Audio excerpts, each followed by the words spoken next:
লেভেলের যে একটা সুন্দর ড্রেসটা, মাশাআল্লাহ এত বেশি সুন্দর এসছে, এত বেশি সুন্দর।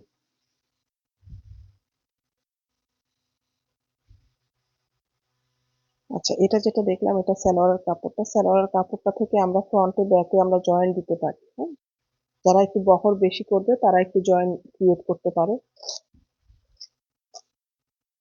হ্যাঁ, এটা একটু বডি চাপা মনে হলো, আসলে চাপা হবে না, এটা জয়েন দিয়ে আমরা জিনিসটাকে ফুলফিল করে নিতে পারি। এই হচ্ছে বেসিক্যালি আমাদের ফ্রন্ট পার্ট কারিজমা। এটা হচ্ছে আমাদের নেকের ডিজাইনটা, ওয়ার্ক করা আছে। এটা আমাদের সালোয়ারের কাপড়, প্লাস সালোয়ারের কাপড় থেকে আমরা একটু মিনিমাইজ করে সুন্দর করে ড্রেসটাকে নিয়ে মেক করে নিতে পারি।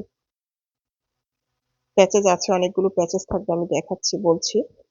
সেই সাথে এই হচ্ছে আমাদের স্লিভ। এটা হচ্ছে এখানে একটা স্লিভ দেওয়া আছে, একটা স্লিভের কাপড় দেওয়া আছে প্রিন্টের সাথে বাটিক শেডের চেয়ে এত ভালো লাগতেছে ড্রেসটা যে কি ফাটাফাটি সুন্দর। এই হচ্ছে আরেকটা স্লিভ, আর এটা হচ্ছে আমাদের ব্যাক পার্টটা। হ্যাঁ, এই হচ্ছে ব্যাক পার্টটা, যেটা বললাম আর কি। এখানে একটু কাপড়টা চাপা টাইপের আছে, ফ্রন্ট ব্যাকে কাপড়টা চাপা টাইপের আছে, আমরা সালোয়ারের কাপড় থেকে হেল্প নিয়ে কলি আকারে জিনিসটাকে বহর মেক করতে পারি। এটা যাবে হলো ওড়নার চারিধারে, প্লাস এখানে তিনটা ওড়নাতে চলে যাবে, তিনটাই ওড়নাতে চলে যাবে। বাকিগুলো ড্রেসে সালোয়ারে নিজের চয়েস মতো চলে আসবে, বাকিগুলো ড্রেসের সালোয়ারে নিজের চয়েস মতো চলে আসবে। সেই সাথে প্যানেল তো আছে ফ্রন্টের দামানে। হ্যাঁ, এটা আমরা ফ্রন্ট ব্যাগেও দিতে পারি, অথবা ফ্রন্টে অথবা স্লিভে দিতে পারি, দুইটা জায়গায়, যে কোনো দুইটা জায়গায় এটা দিতে পারি আমরা।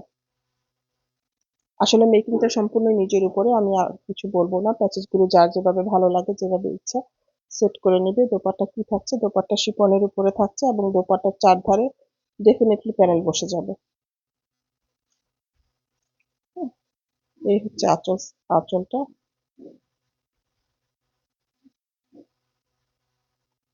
সুন্দর, কালারটা কি সুন্দর, একটা জাম কালারে আছে, অনেক সুন্দর।